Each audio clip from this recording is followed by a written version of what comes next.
딱 일주일 전에 제가 이 갓 출범한 문재인 대통령 행보 어떻게 평가하십니까? 여쭤봤을 때 무난하게 잘 가고 있다. 네. 이렇게 평가를 하셨었어요. 예.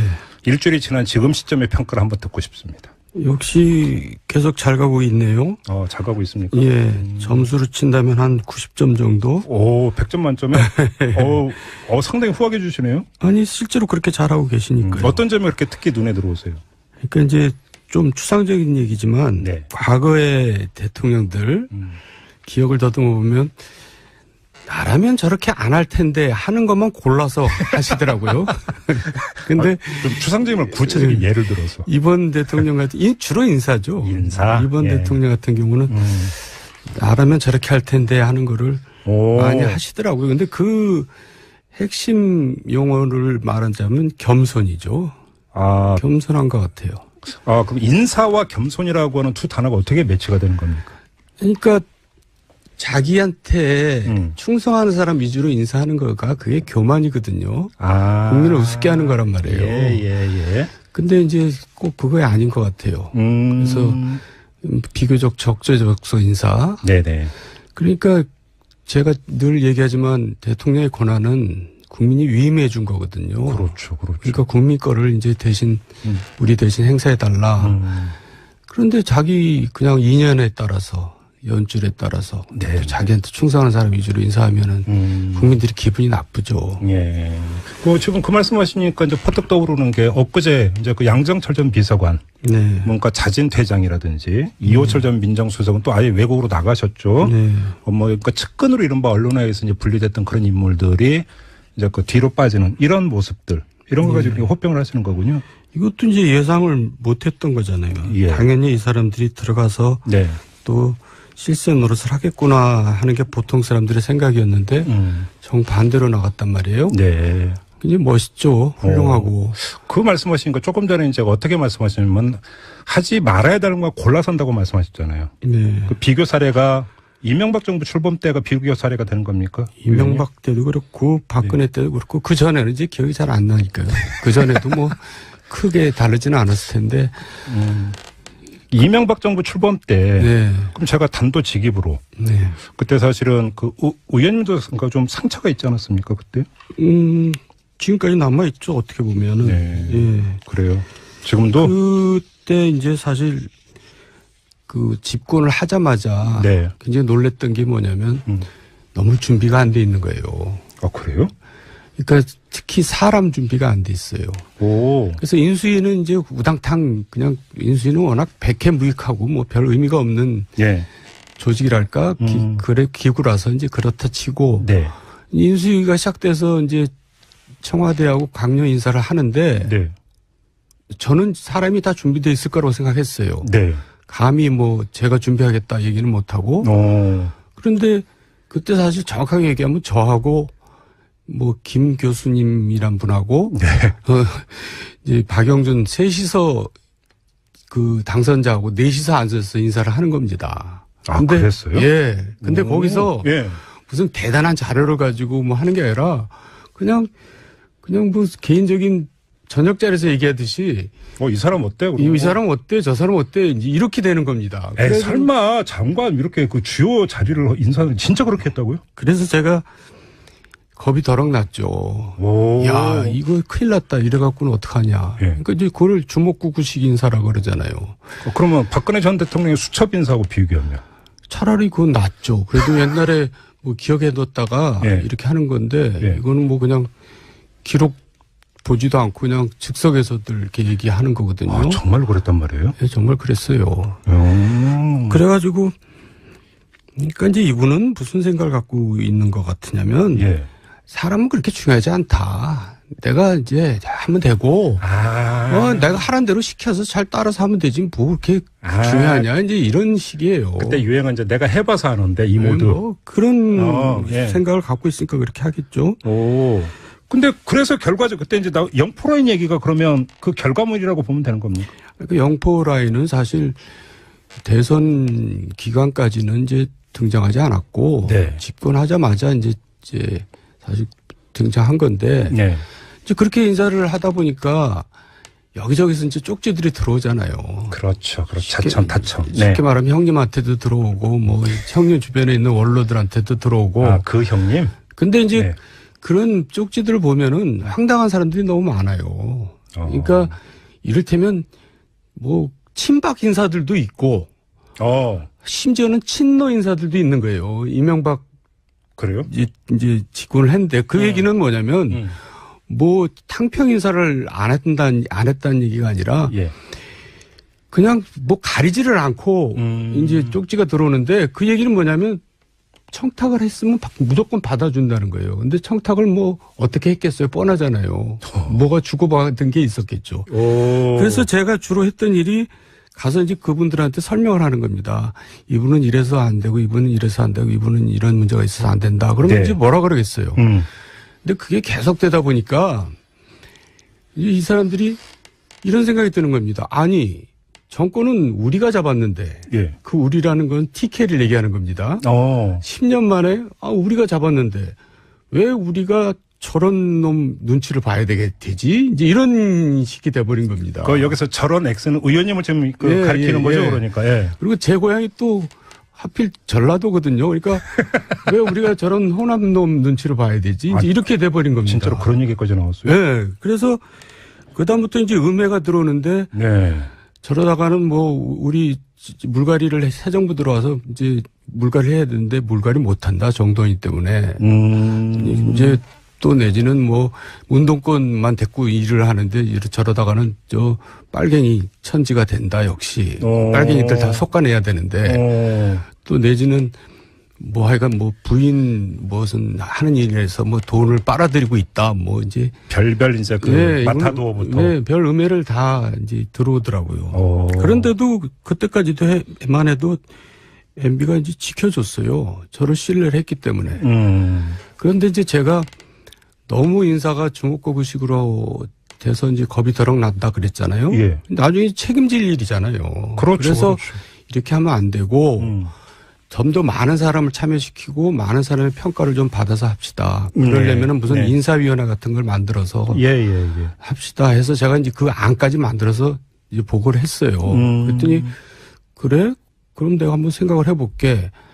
하면서 이제 저는 그때 실무 일만 하겠습니다. 이제는 이렇게 해서 했는데 결국은 유해모에 된 겁니까? 그 최종적인 그 답을 안 주더라고요. 그 인사위원회는 답을 저한테 제가 이제 만들어줬는데 그래서 내 뜻을 별로 안 받아들인 모양이구나. 그리고 저도 이제 이참저참 음해도 너무 받고 또 나도 이제 나중에 책임질 일도 생각해서라도 여기서 내가 물러나야겠다.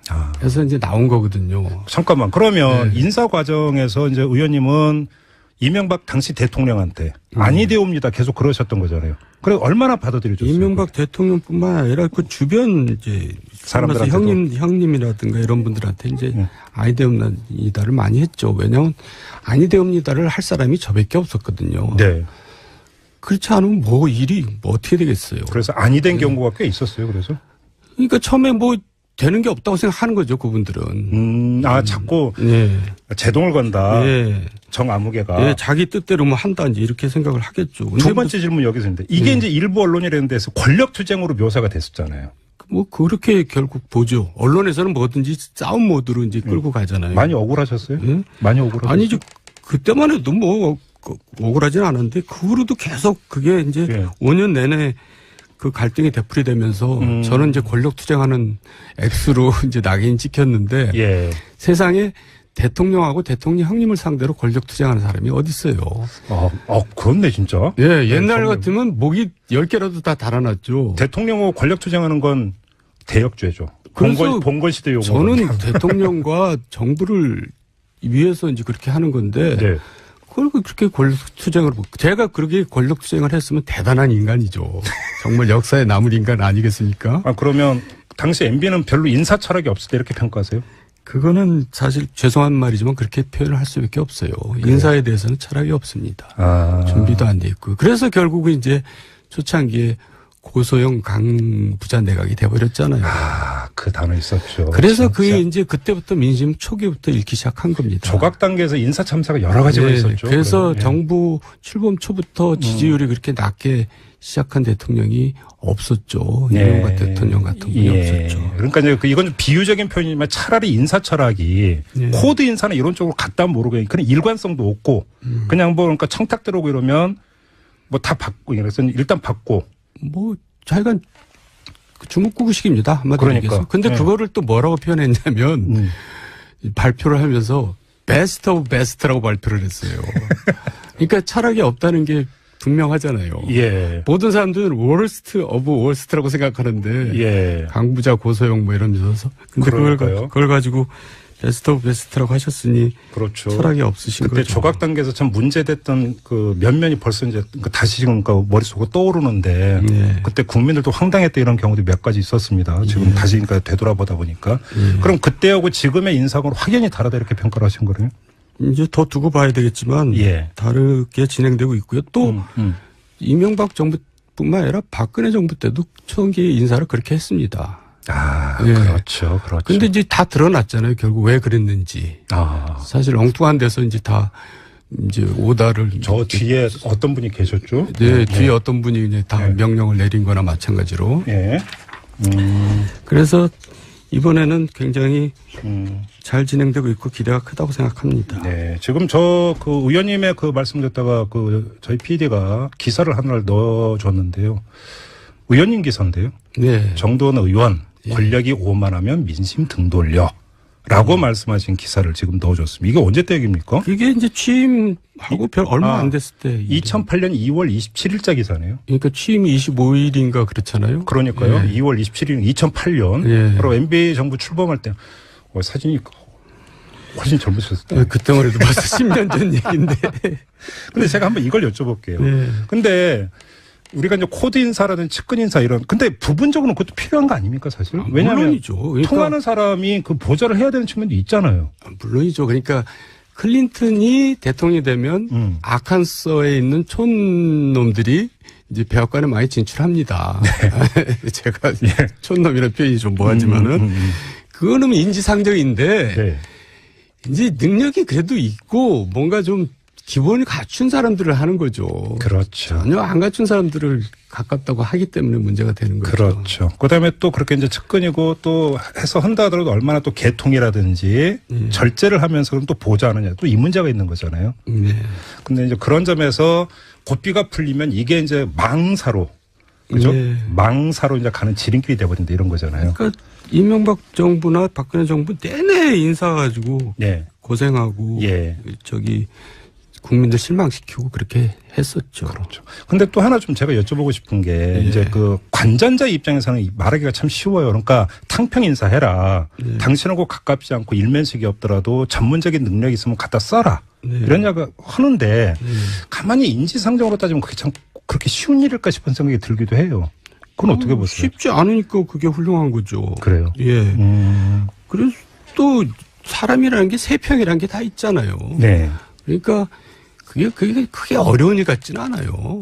그러고 보니까 그 김대중 대통령이 임동원 교수죠. 그때 육사 교수하고 했던 분. 일면식도 없다가 만나면서 기용을 했던 그 일화가 유명한 일화잖아요, 사실은. 원래는 50 사람이었죠. 그런데 하여간 철학에 맞으니까 이제. 그러니까요. 중용을 한 건데. 그렇죠. 그렇게 개방형 인사가 되는 겁니까? 표현하자면? 뭐 이제 그거 하나 가지고 다 이렇게 평가할 수는 없지만은. 그러니까 자기가 뭐 참고 처리를 했더라도 찾아간다는 거 아닙니까? 그러니까 가장 훌륭했던 것은 이제 우리가 역사상 링컨 대통령이었잖아요. 그러니까 자기의 정적들, 자기를 그렇게 괴롭히고 평생 자기를 견제했던 사람들을 다 내각으로 끌어들여서 그 내각은 항상 이제 난상 토론이죠. 받아 적는 내각이 아니고. 그럼 밤마다 이제 그 장관들 집에 찾아가서 밥을 같이 먹으면서 설득하고 이래가지고 이제 결국 남북전쟁을 이겨내고 통일을 다시 시킨 거 아닙니까? 이제 그래서 훌륭하다는 거죠. 그렇게 본다면 인사에서 가장 최고의 어떤 덕목으로 꼽아야 되는 것은 겸손이다 이렇게 보시는 겁니까? 그리고 결국 그 링컨 대통령의 정적들이 나중에는 다 링컨 대통령을 처음에는 뭐 무시하고 네. 저런 촌 사람 옷도 이상하게 입고 다니는 사람 뭐 이제 이런 식으로 예. 무시하다가 나중에는 진심으로 다 존경하고 사랑하게 되죠. 그래요. 인사 얘기 나왔으니까 하나만 더 여쭤볼게요. 이제 마무리를 해야 될 시간이긴 하지만. 네. 그러니까 그 정권마다 네. 실세라고 하는 두 글자가 계속 등장을 하잖아요. 뭐 그렇게 또 될 수밖에 없는 측면은 있어요. 왜 그럴까요? 대통령 실세라는 건 뭐냐면 예. 대통령하고 접근도가 가장 높은 게 실세입니다. 그렇죠. 그러니까 요 영원한 실세는 부인이죠. 그렇지 않겠어요? 예. 그러니까 이제 그래서 청와대 비서실장이 실세인 거고 다 그런 거죠. 그럼 그럼 경계하려면 어떻게 해야 되는 겁니까? 그런데 그 실세가 예. 접근을 자주 하는데 네. 지당한 말씀이옵니다만 하면은 이제 그게 이제 측근 실세가 문제인 거고 그렇죠. 아니되옵니다란 말을 이제 가끔 할 수가 있으면 그게 훌륭한 측근 실세가 되는 거고 그런 거죠. 그렇죠. 예. 예. 알겠습니다. 지난주에 이어서 이번 주도 문재인 대통령 인사에 대해서 한번 그 평을 들어봤는데요. 100점 만점에 90점을 주셨습니다. 근데 사실 뭐 지금 인사라고 하는 게 이제 시작이니까 아직도 많이 남아있잖아요. 예. 장관 인사는 아직 시작도 안 했고 하니까 뭐 계속 저희가 같이 따라가면서 잘 어떤지 정두원 전 의원과 함께 점검을 해보도록 하고요. 자, 직설 오늘은 이렇게 가름하고 인사를 나눠야 되겠네요. 너무 짧죠, 의원님? 네, 좋습니다. 알겠습니다. 오늘 말씀 잘 들었습니다. 고맙습니다. 네, 감사합니다. 네.